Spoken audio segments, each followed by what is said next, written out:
Good evening, everyone. Welcome to our board meeting, August 20th, 2025. Can we stand to pledge of allegiance? Thank you. I pledge allegiance to the flag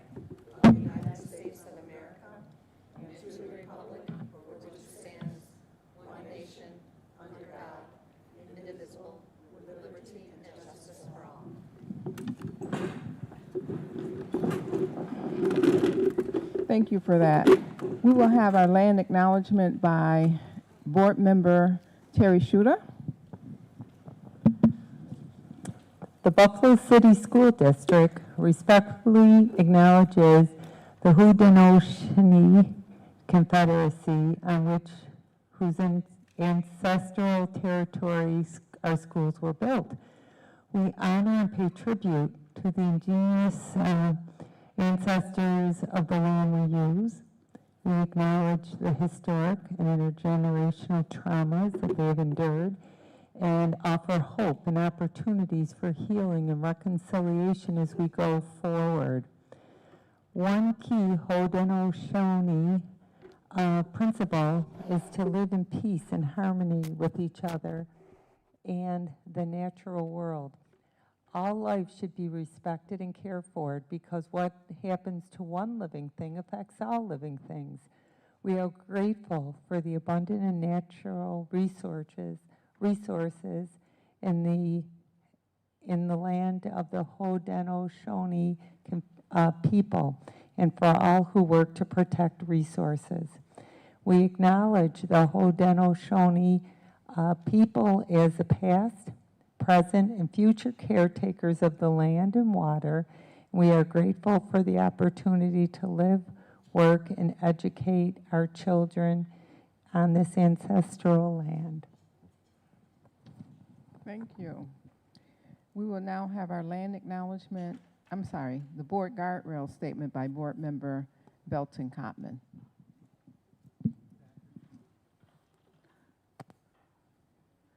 As the Buffalo Board of Education has committed to becoming a board focused on improving student outcomes, we recognize that our adult behaviors must change to uphold this commitment. As we have given the superintendent specific guardrails that protect the values of our community, we understand the need to establish guardrails for our behavior as a board. The board shall operate within the board's roles as defined in policy 1110 and 1310, and the board's current operating procedures, specifically as defined by 1311 and 6110. The board, either collectively or through the actions of individual board members, will respect the following guardrails. Guardrail 1, shall not invest less than 50% of its minutes each month into monitoring student outcome goals. Guardrail 2, shall not perform, or appear to perform any of the responsibilities delegated to the superintendent of schools. Guardrail 3, shall not violate any policy or district procedures. And finally, guardrail 4, shall not behave in a manner that will violate the student code of conduct. Thank you. Thank you. The board held an executive session to discuss, number one, a proposed settlement agreement regarding litigation brought in state Supreme Court under index number 808827, 2016. Number two, matters related to collective negotiations with various bargaining units pursuant to Civil Service Law, Article 14.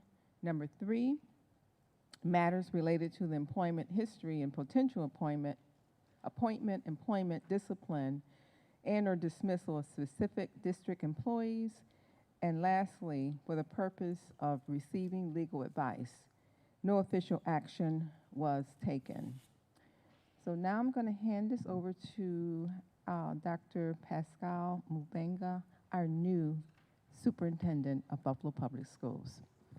Thank you, Board President Evans Brown. It's really my distinguished honor here to introduce the principal of this wonderful school, Jody Caviton, that she's going to come forward and welcome all of us. And at the same time, she's going to take this opportunity for a special bereavement to honor Mr. Chris George, whose family is here today. Principal. Thank you, Mr. Superintendent, to our board president, Dr. Evans Brown, and to our honorable board members. Thank you for this opportunity. Tonight, we pause to honor the life and legacy of an extraordinary teacher, Mr. Chris George, who gave so much to not only the Arts Academy, but gave his service to the Board of Education and the surrounding arts community.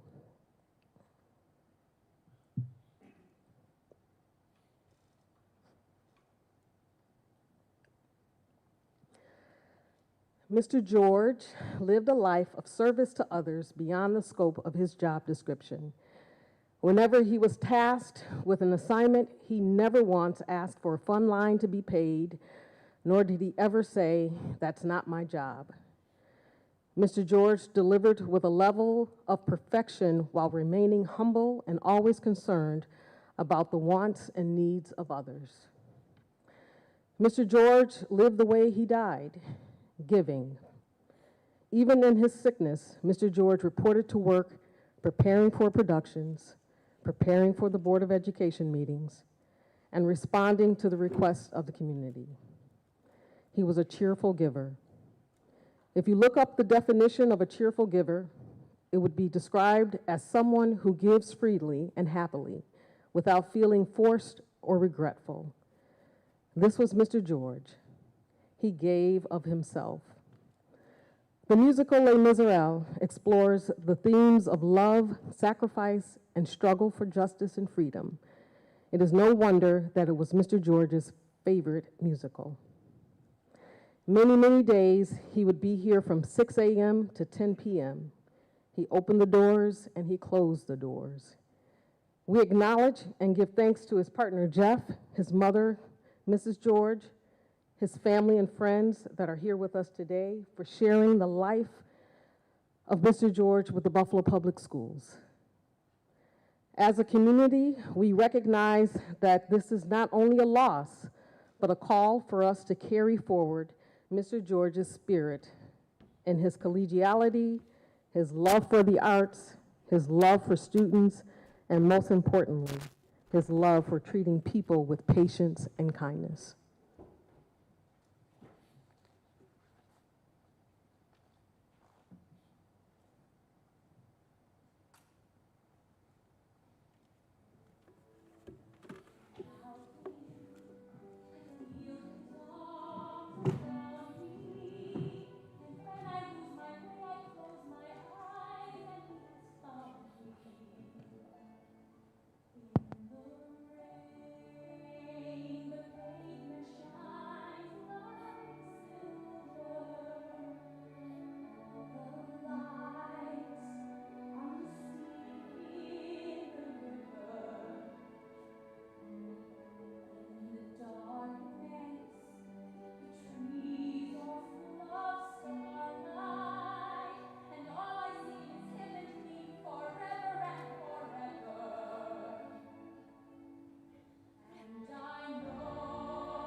is Chris George. I am the Arts Coordinator for the Buffalo Academy for Visual and Performing Arts.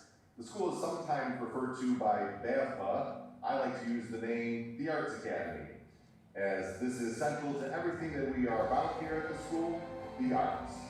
If you are a student who is creative and expressive, thoughtful and inquisitive, relishes in the spotlight, or enjoys exploring the boundaries of your imagination, we want you here and are eager to have you here at the Arts Academy. As I end most of our school announcements, have a great day and make the most of it.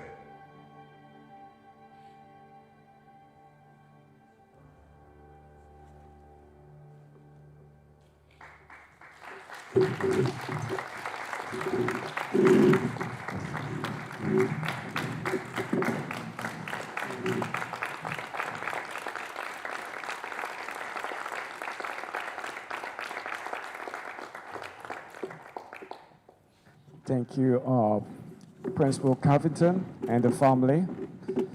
Back to you, President.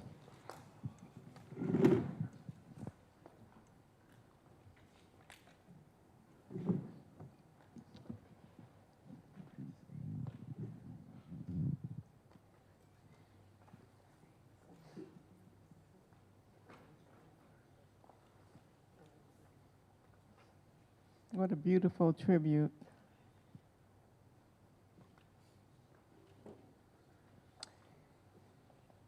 So at this time, the board welcomes speakers who have signed up to speak at tonight's meeting. Please be reminded that all speakers' remarks must be limited to 3 minutes or less. We ask that speakers be mindful that this is a business meeting open to the public and televised locally. Attendees and viewers include persons from throughout Western New York, including children. The board asks that speakers conduct themselves professionally and that their comments remain civil and courteous, bearing in mind that they will be heard by people of all ages. If you have printed information to share with us, please do not approach the board table. Provide your information to the district clerk, who will make sure we receive it. This is an opportunity for Buffalo's residents to address the board about issues that serve the public interest and district mission. And the board asks that speakers demonstrate appropriate decorum. So our first speaker is Reggie Garner, a counselor regarding My Story, Your Journey. I did not see him. Okay, so he is not here. All right, our next speaker, Ed Spadell, DPCC President, regarding introducing myself to the new superintendent. Thank you. First, I want to give my condolences. I know the family left, but condolences to the George family. I'd like to welcome the superintendent to Buffalo, and thank you. And we are excited for you to be here, and we're going to watch you closely and hope that you make difficult decisions. I know you've already started the process to meet with people and talk with people. I'll tell you a little bit about myself so you understand where I come from. I'm a class of 1987 graduate of South Park High School, born and raised in the city of Buffalo. After high school, spent almost 4 years in the U.S. Army, honorable discharge. 20 years in retail business, managing multi-million-dollar stores. The last 8 to 10 years, I ran my own painting company. But really, the last 3 years, I spent most of my time advocating for students in the district.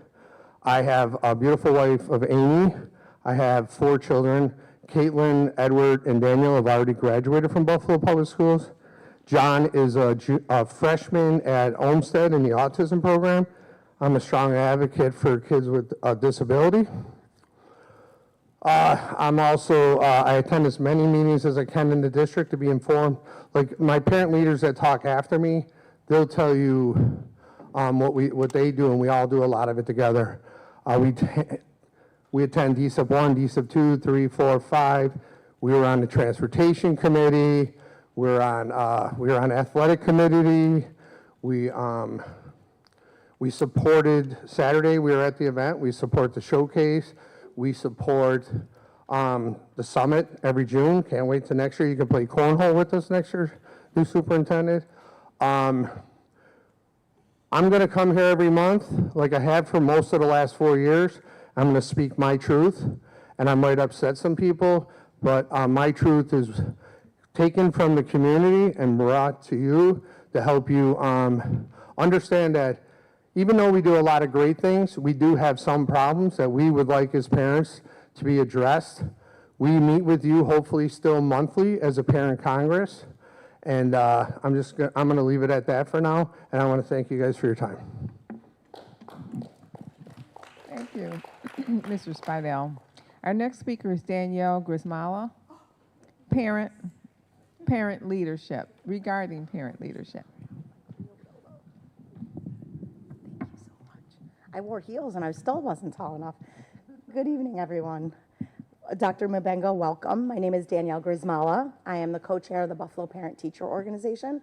And my point of being here tonight is really just to say hello and let you know I'm following up in Ed's footsteps there. We are here committed to do the work. We know that we've made a lot of progress and we know that there's a lot more to make. And we as parent leaders are here to take that trip with you. I'm already loving what I see. I took a peek at the 100-day plan. It looks amazing.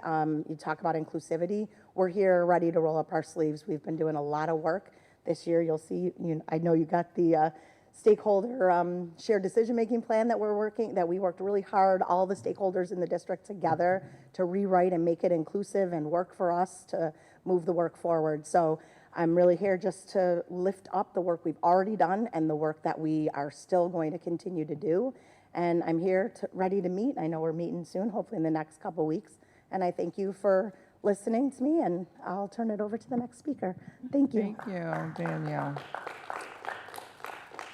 Our next speaker is a student desire regarding youth community health workers.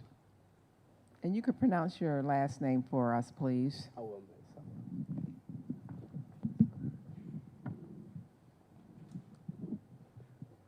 Hi, hello everybody. This is my youth community workers youth I work with.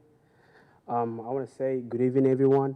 Welcome, Superintendent Dr. Mabenga. My name is Izal Mahiri. I'm a rising senior at Riverside High School, and I'm a youth community health worker with Connect. We work directly with families and students to support their health, well-being, and connection to resources in the community. We see ourselves as a bridge connecting families, students, and schools with the best resources and support they need. In Buffalo Public School, we advocate the changes we want to see. In Buffalo, suspensions are high. We are advocating for restorative practices instead of sending kids home. We want to see healthier school food and want our school to be clean. And families often face challenges navigating systems. We help solve these issues by listening, guiding, and linking our community with providers and schools. This summer, we also created opportunities for youth to learn and lead, from kayaking, financial literacy, and visiting the Underground Railroad Museum, to repairing bikes at the East Side Bike Shop, and working at Freedom Park. In the youth-led space, students decided what was important to learn and do, and adults supported making it happen. Our goal is to continue building a stronger connection so every student can succeed, and we look forward working together under your leadership. All right, that should be it. It's always wonderful to see our young people come to the podium and put their desires in front of the board. Our last speaker is Jessica Bauer Walker, parent and youth community health workers. Good evening, Dr. Mabenga and honorable board members. Welcome, Superintendent Mabenga. We're really excited to have you here in Buffalo and about your leadership. Just looking at your core beliefs and guiding principles, really excited because there's so much alignment with what we've done. My name is Jessica Bauer Walker. I wear a lot of hats, but first and foremost, I'm a mom. I'm a proud Buffalo Public Schools mom, and I've been involved in the district for quite some time. My kids are in high school now. One has graduated, and so I've been through a lot with the district. But having beliefs and guiding principles is really critical. And so in my work as a parent leader, I also am a community health worker. Desire explained as good as I could what community health workers do. We're bridges between the system and the community and our families. So we come as parents and students. We've worked in the system. We teach ourselves about the system. We have relationships with board members and administrators and teachers and the superintendent. And we do our best to bring our experiences, to bring our assets and our strengths, and also to lift up needs. So a lot of that work that we do is bridging work. And so we have a parent and student community health worker initiative. I am also the executive director of a frontline organization called Connect, where we have community health workers working on lots of different issues. But the one that's kind of nearest and dearest to my heart is our parent and student community health worker program that we've had going on for more than a decade now. It's won multiple awards aligning public health and public education from the Community Health Worker, American Public Health Association, the American School Health Association. We've done amazing work over the years on getting recess back in the schools, getting dozens of more physical education teachers hired, getting salad bars in the schools, which is something that the students themselves advocated for. We've been working for about 15 years now, advocating for a new commissary, and I hope that you will see that, that ground broken soon, and we will see it too, because that's a long ways coming, and we know that if kids are hungry, they can't learn. If kids are hungry, they're not going to behave well. We also, as Desire talked about, we have a very high suspension rate, and so we've been working on solutions, not suspensions, getting to root causes of behavior. And so looking at, early support matters and inclusive leadership and trust in relationships, this is really exciting to me. I'm excited for us to be coming into new leadership and a new school year and work with the board and with the superintendent and just wanting to lift up the family and community leadership, because we've got awesome student leaders. We have a parent congress, which is pretty unique in many urban districts, where we have 6 parent groups. Ed and Danielle are both parent groups. We have a community health worker parent and student association in an intergenerational format.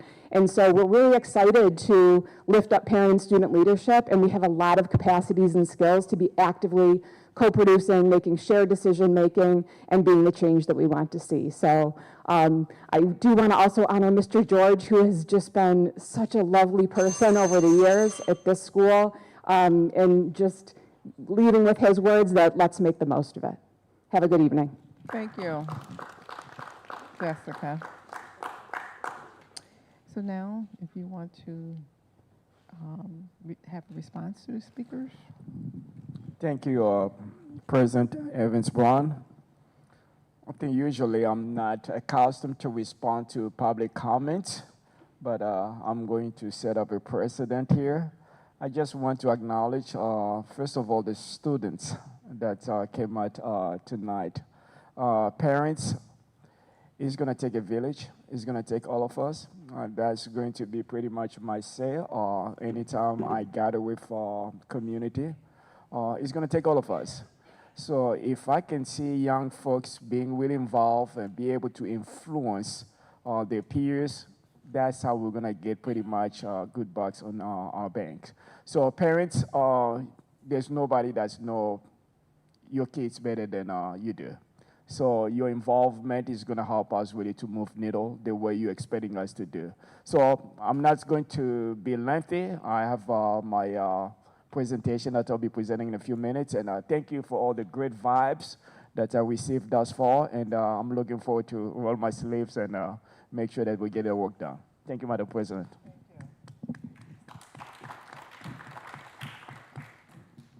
So, Dr. Mbinga, you're up for the superintendent update.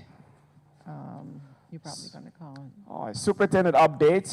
There are 2 parts tonight. I'm going to start with our board goals, which is going to be presented by one of our staff members, and Botticelli. Come up.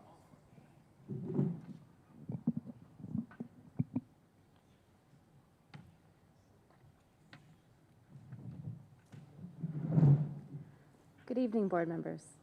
I will be brief. We have 2 goals to present tonight. They're interim goals related to our overarching goal of improvement in mathematics. So the first goal is 2.1. I just want to make sure everybody's comfortable reading that chart. So it's based on iReady, which we give 3 times a year. So you're looking at the beginning, middle, and end of year data over several years of growth. The green is the economically disadvantaged data, and the blue is the students who are not economically disadvantaged. The red dotted line was our goal. So this first interim goal was the percent of economically disadvantaged grade 6 students who are proficient on the iReady math assessment would increase from 20% in 2024 to 25% in 2025. As you can see, we missed the target by 1%. So if you're following along, it went from 7 to 24% proficiency, and the target was 25. So you asked, what is going well?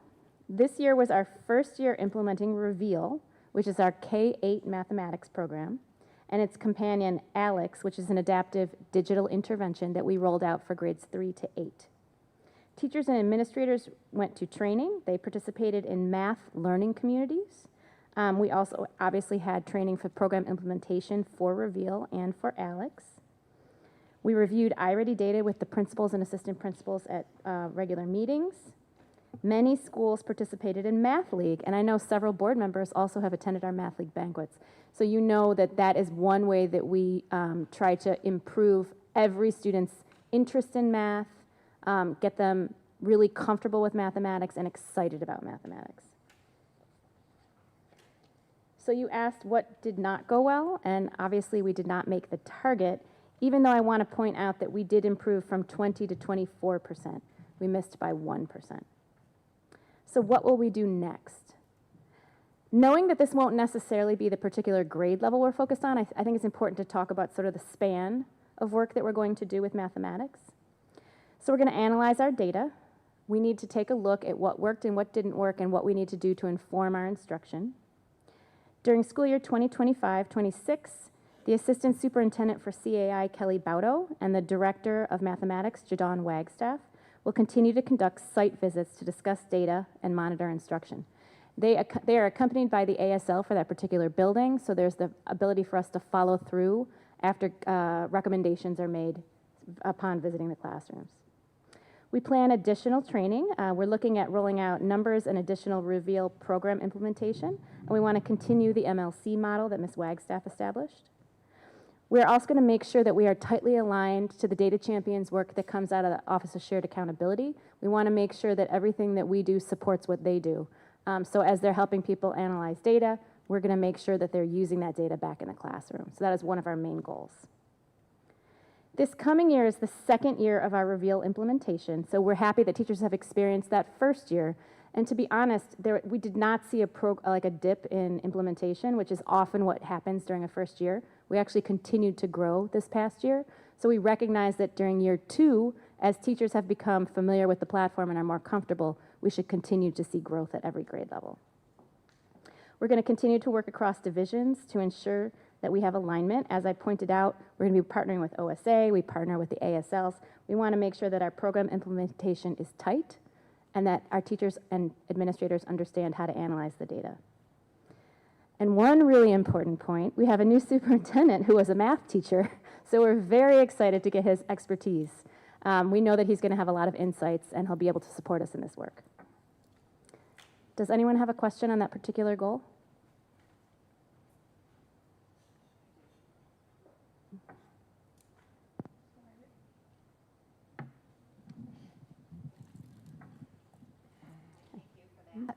Math League does sound exciting. I haven't had a chance to go to the banquet yet.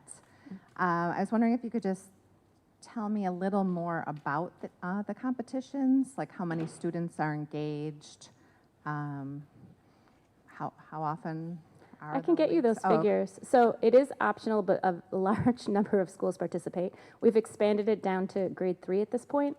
It originally started as a 7th and 8th grade competition. And every year, Director Wagstaff has increased the participation among the schools. So students, it's voluntary for the students. So if they're interested, the teachers really try to engage them. They want them to be challenged mathematically, so that a lot of like contest type of questions are provided to the students, and then they collect the data back. But if you want specific school participation numbers, I can get them for you. Great. And then I was wondering if you could share with the board, I'm always curious what strategies are the most effective with our target population, or do you have data on Math League participant students, like compared to students that did not participate? Like, does that make a difference in their scores? For I don't example? have, I mean, I can pull that data for you, yes, definitely. Thank you. Should I move to the next goal? Oh, sure.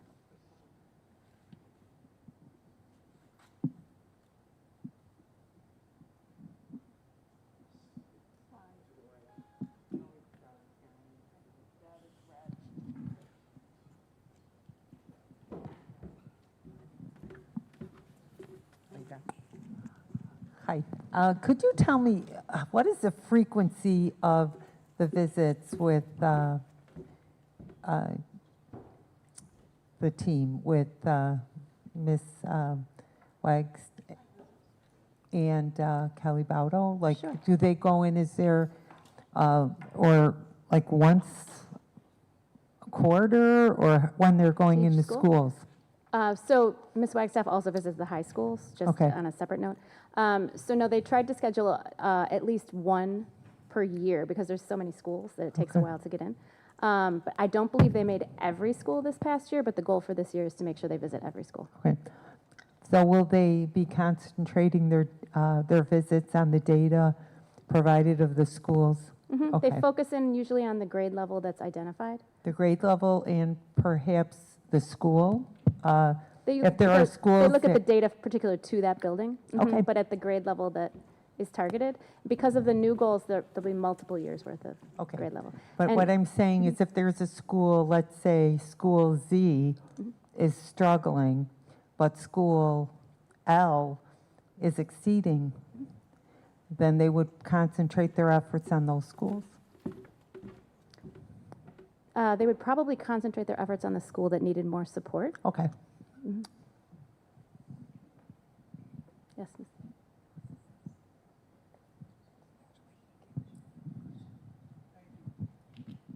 For your I have a report. question. So you stated that this is a new math program, Yes. and I am one of the board members that do attend the annual math event. It is my favorite event, and we have a lot of fun. We joke because I never get the answers, so I'm the disorderly kid in the classroom. If I don't get the answers, nobody else can learn. So it's a big joke, and we play it. But I'm really interested in seeing the data for the children who are not anywhere near the 24%. What that looks like and what interventions are being done for them district-wide. When I look at this, we're just a point shy, but I know that there are some classrooms or some buildings that far exceeded and some that probably did not. And so I just want to make sure that the least of these are always monitored at all times, okay, and that there's some sort of progress with them in order to move this. Thank you. That's all I have to say. Okay.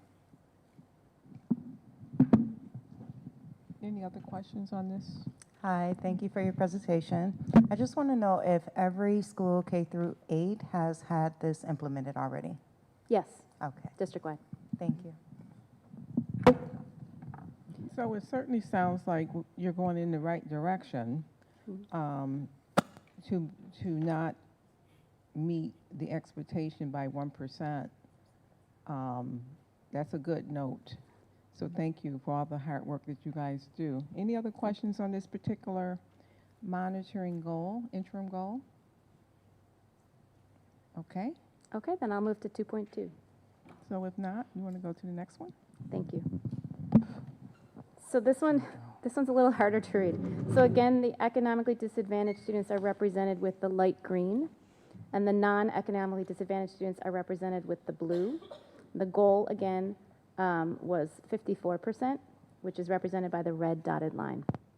So in this instance, you wanted to see the green going down and touching the red dotted line. And again, we were 1% shy of meeting the 54%. We ended at 55. But I'd like to draw your attention over the 4 years, you can see that we continued to cut down on the number of students that were performing below grade level. So a few years prior, we were at 79% when we started at the beginning of the year and ended at 66. But you can see that last year we started even lower and ended at 55. So there's been continual progress in cutting down on the percentage of students who are performing below grade level. So the other chart showed proficiency, growth toward proficiency. This one shows that we are cutting down on the percent of students who are performing below grade level. Okay, so this year, again, we implemented Reveal, and we also implemented ALEX, which is that adaptive digital intervention we had in grades 3 through 8. We did train our staff, and schools all offered a 30-minute math response to intervention period every day. Again, though we decreased the percentage of students performing well below by 3% from the previous year and 11% from 21-22, we did miss the target by 1%. So what will we do? Again, we're going to continue to analyze our data. We need that to inform the instruction at the schools. We're going to continue our mathematics walks, and we're adding ALEX intervention at the lower grades. So it didn't actually exist in the previous year. So this is, they've piloted it, and this is a newer intervention program for the younger grades, which we'll phase in over the next 2 years. So we're going to make sure that those teachers are trained. But we know that by targeting our primary students, that growth will increase over time as the students move up through the grade levels. So this, again, will be our second year of the Reveal implementation. We're adding ALEX at the lower grades and maintaining it 3 through 8. And the state, fortunately, has also renewed First in Math, which was another intervention program that we use, which supports mathematical fluency. It's sort of a gamified approach to intervention. So students don't even realize that they're receiving intervention when they use it. It's more like they look forward to it. It's more like a game. So again, we know that kids are going to continue to benefit from the RTI that we provide. If you look back a few years, we didn't even have a guaranteed RTI period. So we're very excited that this is consistent across the district. We're making sure that teachers receive the training they need to implement our programs, and we will continue to monitor their results.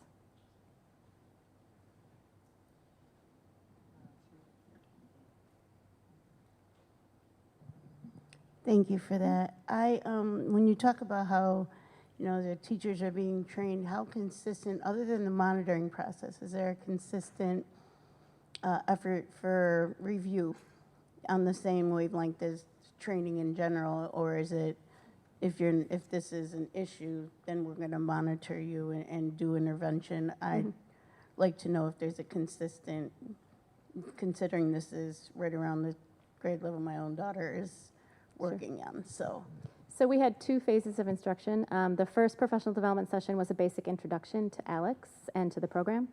And then we pulled teachers back for another 3 hours of interpreting the data.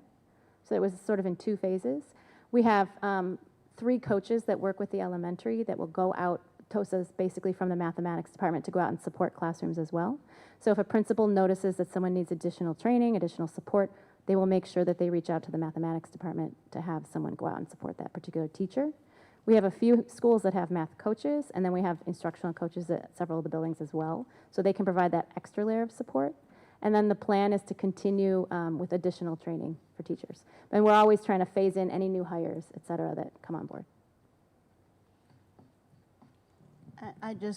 And that's great. My concern is that if you notice that it's, different in a room, I would like to see more of a consistent power of regular training, so that whether it's a new hire or people who may need, the refresher, that it's a consistent quarterly, biannually training or just review of that on top of the supports that are given if something is noticed. You see what I'm saying?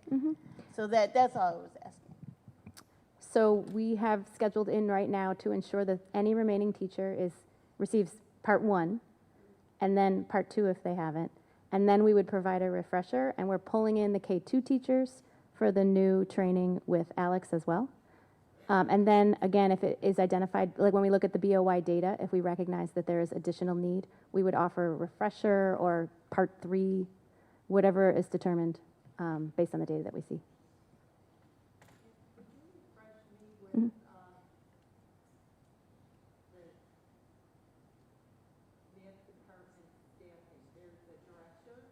Jadon Wagstaff is the director. The supervisor took a different assignment, so that position is posted. Okay, so there's a supervisor and a director? Yes. And then 4 teachers on assignment. 3 at the elementary, middle level, and 1 at the high school. My question is about the math coaches. How is it determined that a building gets a math coach? Do you use data, or is it part of the selection process? For That would be a school-based decision. Okay, and so where does the intervention come in when a school does not have a math coach and the scores are low? Help me understand the that. TOSAs would support schools that don't have a math coach. That's one of their main focuses. And how often are they in the buildings? They have to be in buildings 50% of their time during the course of the week. And what do they do with other 50%? That would depend on, some of the times they're working on preparing for the math league competitions. Some of the times they're working on curriculum. They might have other projects assigned by the director. Okay. Planning for PD. Because, you know, I've often talked over the years about having a basic benchmark, what success should look like for our children, and across the entire district, across every grade or whatever. And I often am concerned when certain schools have certain resources and other schools don't. And that's my reason for that question. No, I understand. It's definitely a building-based decision if they want to purchase a coach. Okay, but never based on data. No one looks at it and says, you're going to have to do a coach because your math scores were so under what was going on in this district that you have to have a math coach. No one ever gives that guidance. Well, it goes through the school-based budgeting process, but I know that their ASL would have conversations with an administrator regarding the data and how to meet their needs at the school level. And then it would be also driven by the school team and the parents. And so I'm curious as to what's going on in the schools. Okay, thank you.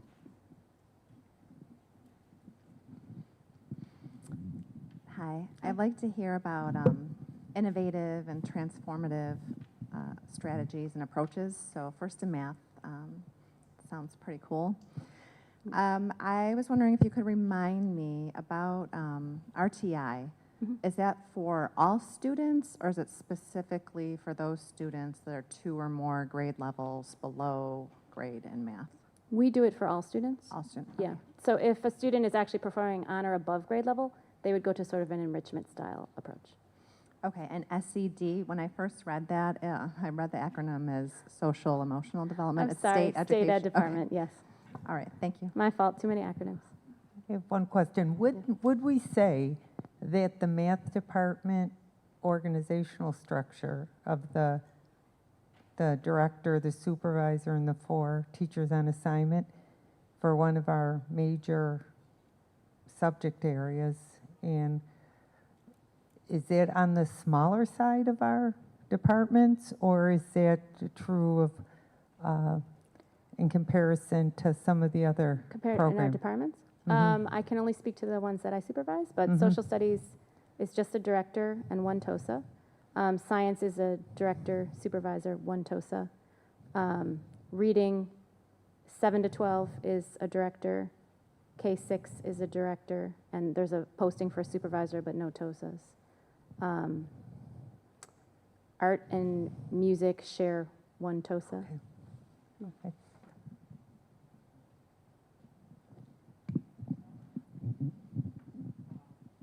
So similar to Board Member Belton Cotman, I attend the math competitions as well, one of my favorite activities We're as always well. happy to have you both there. I can never answer, the questions, even though I was a math science major in Buffalo Public Schools. It's been a while, but the competition is awesome, and it's really nice to see that the kids and the number of teachers involved is growing. It's growing so much until I think Jadon said that she has to find a bigger venue We for did. next We had year. to switch venues because we couldn't fit into the old space. Yeah, I mean, so it's really an awesome, you know, activity to see our young people interested in math, and the competition is good. So kudos to Jadon. She used to be one of Yes. my students when I Oh, I worked at didn't know that. UB. So thank you very much. Thank you. The kids are so, you know, they are so excited at the Math League. They're jumping out of their seats trying to answer the questions. One thing that I really would like to see for those group of children is that maybe the new superintendent can do this. It's some sort of a superintendent academy for the children who want to, in the summer maybe, or maybe a club or something, that these group of students who take the time to come after school to learn additional math receive an accolade. I would like for them to come down here. They've never come down and been honored. We have top performers. There's been competitions between the schools when our new regent, Keith Wiley, took out City Honors. He wore that badge for so long, but City Honors came back and took it back. And so it's a lot of fun. But I really think to start this school year off, Dr. Mbenga, maybe we should put in our board meeting something that we honor we recognize and honor our students that are excelling and doing something extra to show that other children can do it. We've never done that. We've talked about doing it, but we've never brought them down. If they could all come, they'd fill this auditorium. Would they? I think But so. if you just bring the top performers or whatever they could do, you want to fill it, we'll give them some snacks. How about that? But I'm just saying that it really sets a nice tone to start the new year off honoring students that last year performed in a great way. And those questions, I'm so glad by the time I did my math that we weren't doing word questions like that, because I'm analytical, but the word questions, like I said, I'll destroy the classroom. Thank you. Okay, thank you. Any other comments about interim goal 2? All right. If not, thank you. Thank you. All right, board members, the next part of superintendent update is going to be my 100-day entry plan. I just want to be clear, this is not a strategic plan. This is how I'm going to learn about all the good things that's happening in the district, as well as all the challenges as well. So really excited about this process because I'm going to meet a lot of folks that will be telling me a lot of good things that's happening at Buffalo Public School, as well as some of the solutions that you would like for me to bring back as recommendations. All right, let's go. Next slide, please. So pretty much as a new superintendent, you go to a new place. You don't just go with a lot of assumptions, or you bring all the successes that you had in other places. You come as a clean slate. You want to learn. You want to listen. And at the same time, you have to lead because school is starting in about 2 weeks. I have to really take opportunity to look at some of the quick wins and start tweaking some of those things so that we can end up in a good place at the end of the year. So I'm really excited about this process. I'm not going to copy what I've done in other places, but I'm not coming as a clean slate that's someone that does not know anything. This process, I studied this when I came to interviews.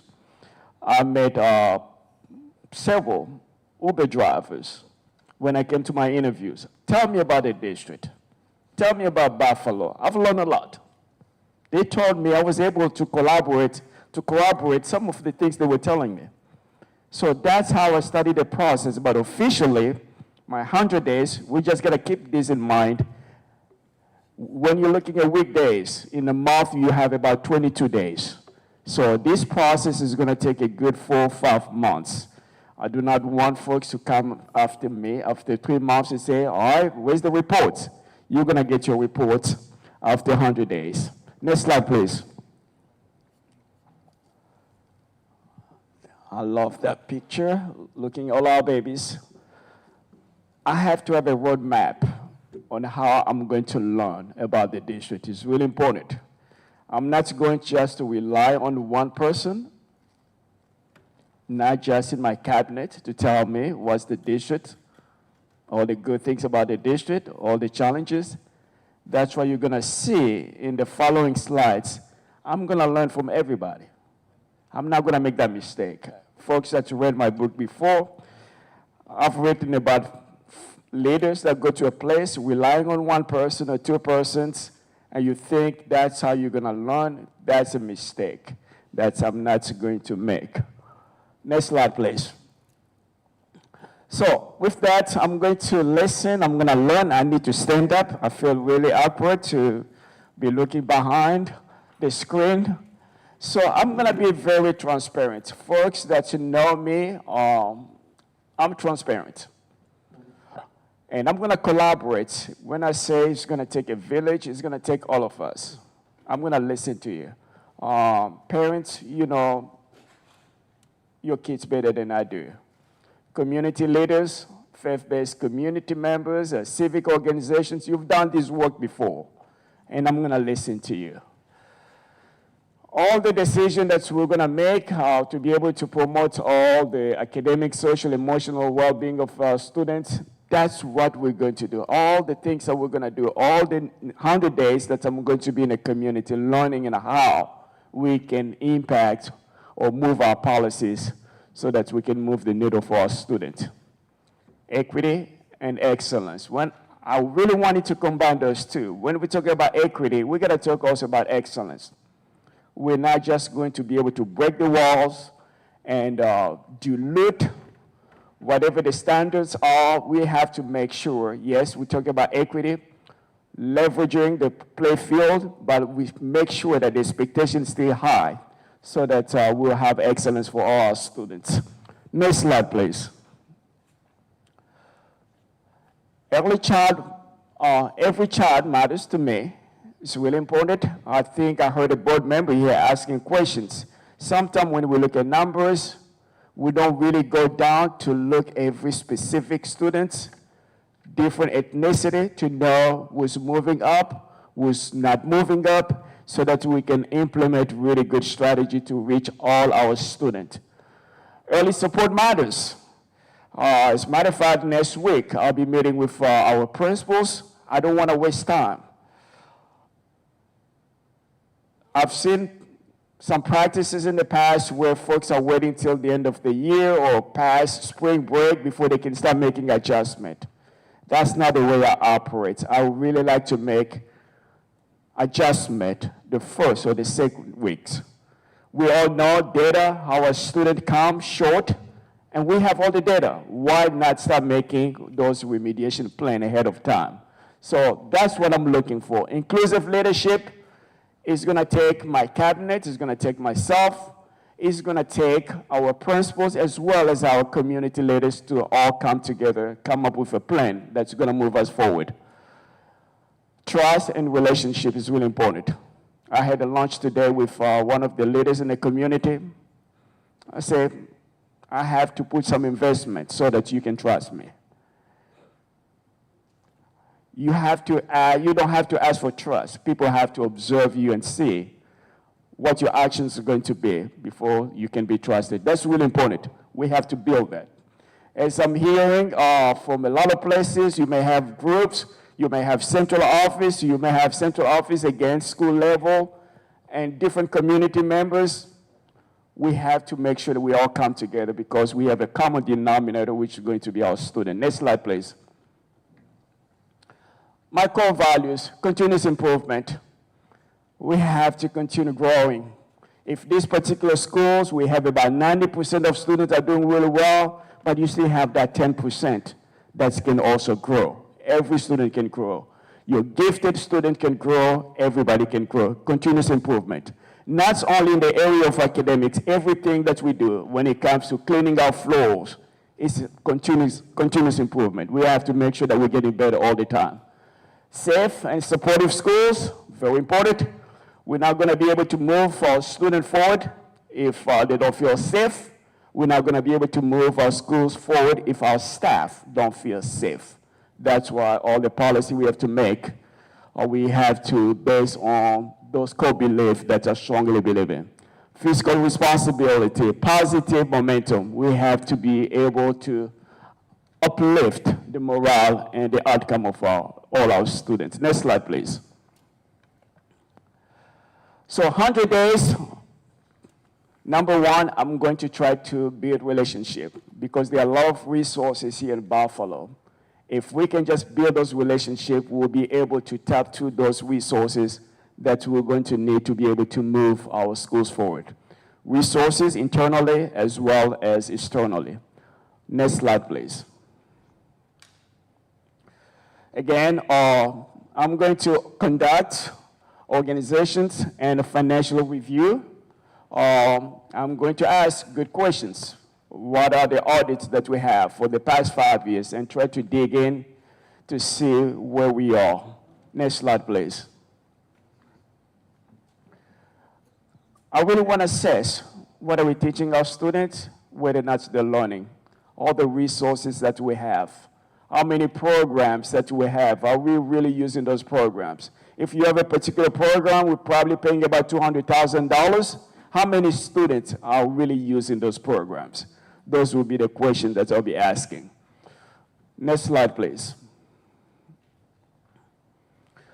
So we're going to enhance community engagement and public relations. That's really important.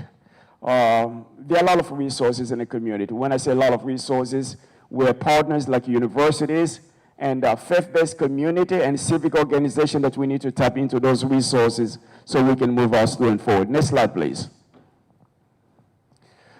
This is the most important slide that I really wanted to highlight. Look at the people that I'm planning to meet with. As a matter of fact, I'll be meeting with some group of principals next week with their supervisors. I think they're going to like that. And I'll be meeting with my cabinet members. We're going to finish that next week. We're having about an hour each. Tell me all the good things that's happening, all the challenges and things of that nature. And I'm taking all these notes. Student government leaders, I'm looking forward to be meeting with SGA, or Student Government Associations, and then there may be some other youth groups that I would like to meet with as well. Please reach out to me, and I really want to hear from our students. Faith-based community, most of the time we don't really want to tap into those resources. They can be really powerful. They have our parents and they have our grandparents. They can be really influential if we use them in the right way. Substitute teachers and volunteers, you have a lot of retirees that they have been in our community with a lot of resources, a lot of knowledge and skills, so we're going to continue reaching those. Another important one, athletic coaches. I had a great experience when I was a high school principal. I'm going to meet with them sometime before even school start. So if our students are really interested in sports, those folks, they can influence them to make sure that attendance won't be an issue. So I want to listen from them. What do they need so that they can be able to support us? Charter school parent reps, I really want to meet them because they have our students, some of our families that are leaving us for whatever reasons. I really want to know, what are they really doing good compared to what Buffalo Public School can offer. So I really want to hear that, those voices as well. So I cover pretty much all the people that I need to meet with, and including all the elected officials. So I'm going to be busy the next 100 days listening, learning, and leading at the same time. For the town hall meeting, next slide, please. So that's how I'm going to break down my days. My first 30 days, I'm going to discover and building relationship. And then I'm going to spend a little bit of time. I'm going to have a team with me. I'm going to select a few folks from my cabinet, some at the school level, and maybe some from the community as well. Once I'm going to gather all this data, we're going to sit down and start analyzing what are the trends, what are the themes that we're all seeing here. So day 61 to 90, we're going to standardize and prioritize what are the things that we're really seeing here. So all they're going to try to do, they're going to try to help me really to make sense of all the conversations, all the meetings that I've been able to have in the community. Then I'll be ready for day 91 to 100 to be able to come to the board and present. Of course, that's going to be for the community consumption as well. Next slide, please. So you can see some of the key activities that is going to happen. I was able to talk with my communication team. We're going to have 4 town halls meetings. One is going to be north, south, east, and west. So we're going to make sure that every group, sectors of our community, they're going to be invited so that we can have conversation. So we're going to have mainly 3 questions when we meet. What are the things that you like about our school system? So there may be around there some tables with 10 people each. Tell us all the good things that you like about Buffalo Public Schools. Tell us about the challenges, all the things that you don't like. Then I'm going to also ask you, can you provide us some solutions? Some of you have some solutions, and I would like to hear those as well. So that's what we'll be doing during our town halls meeting, and at those dates, we're probably going to publish them in our website as soon as we finalize those, and I will also share with you the location as well. Next slide, please. So expected outcome, what I'm expecting to learn from all these conversations, where are we? And then be able to work with my board to see how we can develop our shared governance agreement. And then by November 2025, I'm expecting pretty much to visit bulk of the schools.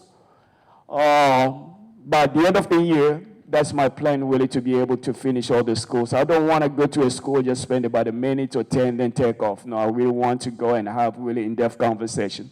That's why I'm not going to rush. But the majority of schools, they're going to be visited by November 2025. But I'm not going to finish all of them. That's going to be by the end of the year. So there's going to be a presentation, like I said, that I'll be presenting in front of the board, and then we'll see how we're going to be able to move forward. Our board has 4 goals that we are abide by, and that we're going to make sure we're meeting those expectations, but there are some other strategies, or some other things, such as discipline data, attendance data. Those are the things that we also need to make sure that we have strategies in place so we can move our district forward. Next slide, please. So in closing, I'm really excited for this opportunity. I'm going to learn a lot. Please reach out to my office. If you have an organization you're working with a student, please reach out, as we're going to try to schedule those meetings. And I would love to be able to meet you and learn from you what's going really well about our district, and what are the challenges as well, and also the solutions that you might have, how we're going to be able to move our district forward. Thank you. Again, I'm going to summarize by saying this. It's going to take all of us, but there have been really great vibes that I've been able to receive thus far, how we're going to be able to collaborate to move our district forward. Madam President. Thank you.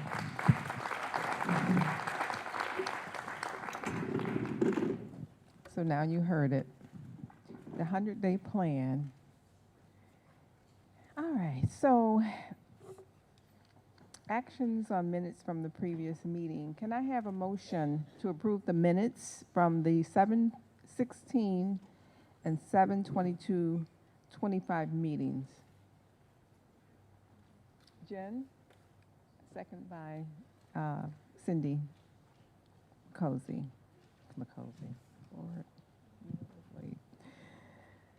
Consent agenda. Can I get a motion to accept the consent agenda? Cindy? And Scott.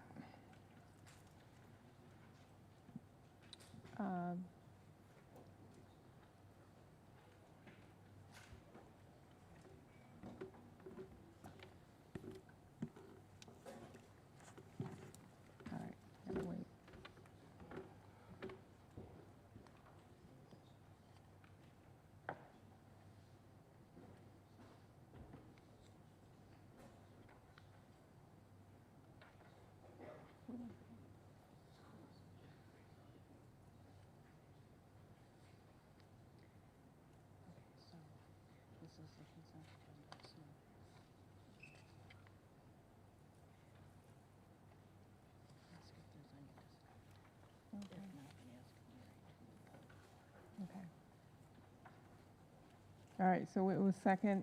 Any discussion on the consent agenda? Okay, so, council? Can I get a motion to approve the consent agenda? I thought I did that. So moved? Okay, thank you.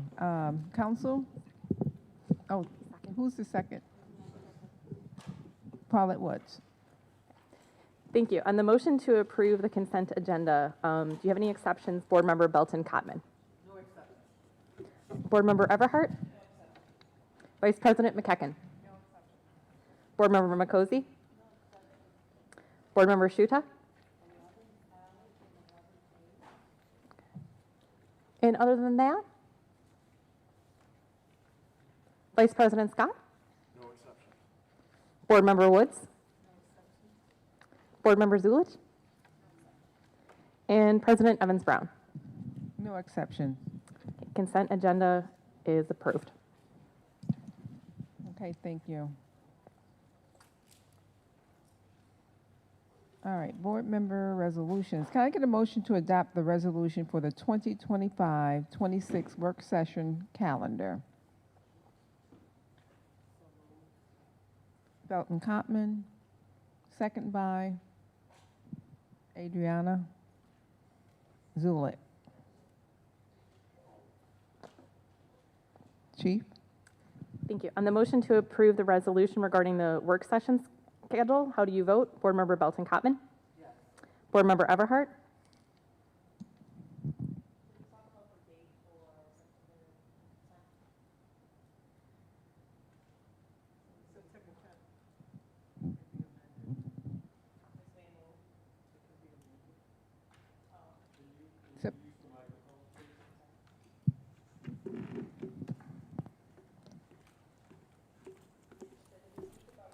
For September 10th, about moving the date for September 10th?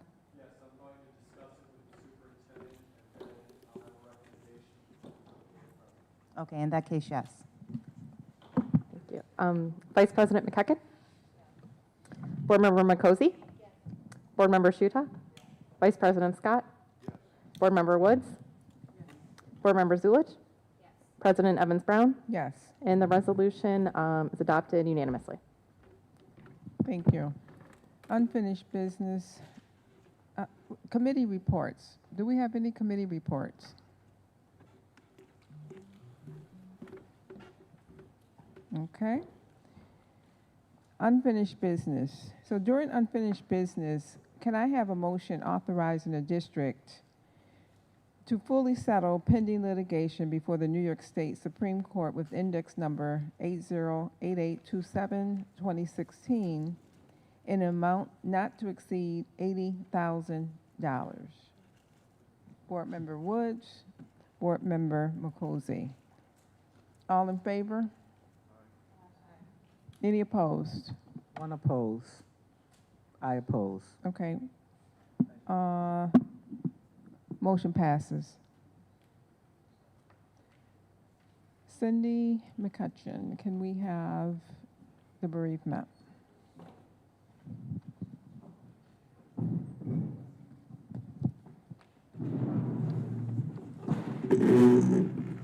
Please rise.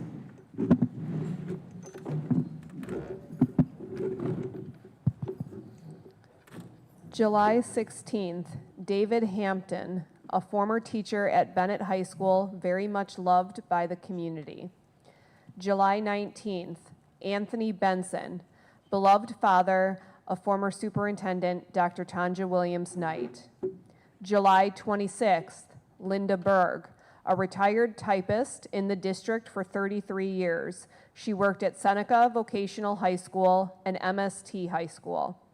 July 31st, Tasha Monique Irvin Garner, kindly known as Miss G, BPS security for over 10 years. She touched the lives of many students and colleagues at Bennett High School and throughout the BPS community. August 2nd, Miguel Santiago, retired bilingual special education teacher from BPS 76, husband of Gladys Santiago, retired teacher, brother-in-law of Yolanda Fonseca, teacher aide, BPS 84, uncle of Lazarlis Ali, bilingual school psychologist, Joseph Gonzalez, teacher aide, BPS 93, and Will Mary Fernandez, bilingual teacher, BPS 30. August 4th, Joseph V. Caltarara, beloved father of Nicole Donegan, principal at Occupational Training Center 42. August 7th, Eddie Lee Calvin, brother of Paula Prince, Marilyn Calvin, Royvette Townsend, and uncle to Christopher Bagley. August 11th, Conroy Holdsworth, custodial engineer at School 31, Harriet Ross Tubman. And August 4th, Chris George, the Bavpa family, the BPS school district, and the local arts community bereaves the loss of the beloved Mr. Chris George. For the past 17 years, Mr. George was the arts coordinator at Bavpa. He was not only a dedicated educator, but also a pillar of kindness, humility, and generosity. Many will remember the sound of his voice, steady, calm, and inspiring. We will truly miss him, as well as the daily announcement of his favorite saying, "Make the most of it." Let us take a moment in silence.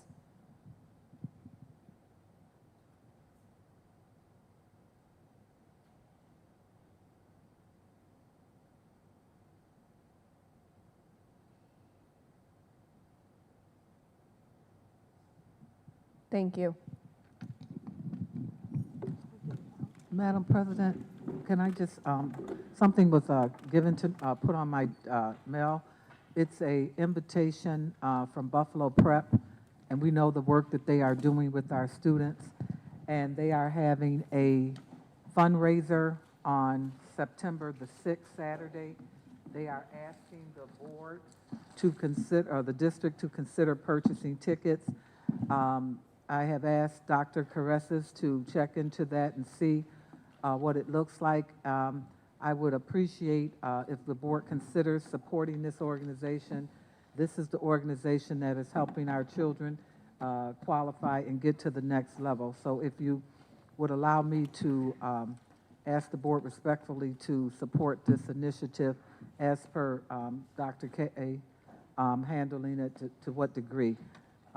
So do you need me to propose a motion? Okay. I'd like to make a motion to support the Buffalo Prep event, which is September the 6th, Saturday from 6 p.m. to 10 p.m. at their campus. At this point, not to exceed the cost of a full table or whatever Dr. K determines. I don't know what a full table is, but typically 10 seats are around $1,500. I don't know if it's 12 seats at the table or what, but not to exceed $2,000 for this event. May I have a second? Second. Okay, thank you. You need to take the vote. Okay. Mary needs to take a vote?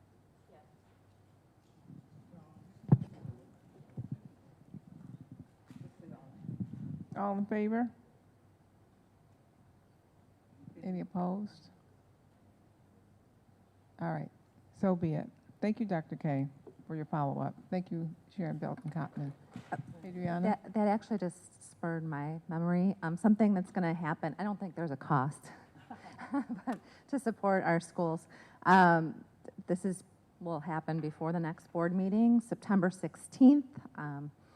Everyone is welcome back to the RIV rally, and there's going to be some alumni festivities, etc. One more shout out, since we're doing shout outs. I'd like to give Bennett High School a shout out. They are looking for Bennett alumni to participate in their program. It is going to be the weekend of the September the 19th, 20th, and 21st. It will be a celebration of their 100th anniversary. They have planned some beautiful events everything from a antique car show to a parade and a formal dinner, as well as many events. The biggest event that should be everyone should be excited about is the Yale Cup returns, the rivalry between Bennett and Hutch Tech. So please support them. They have been phenomenal in helping us maintain that school to the degree that it is so successful. Thank you. And one more shout out to South Park High School alumni. On July 23rd, they hosted Spark Fest at Riverfest Park, and where over 1,000 of alumni attended, and it was a great event.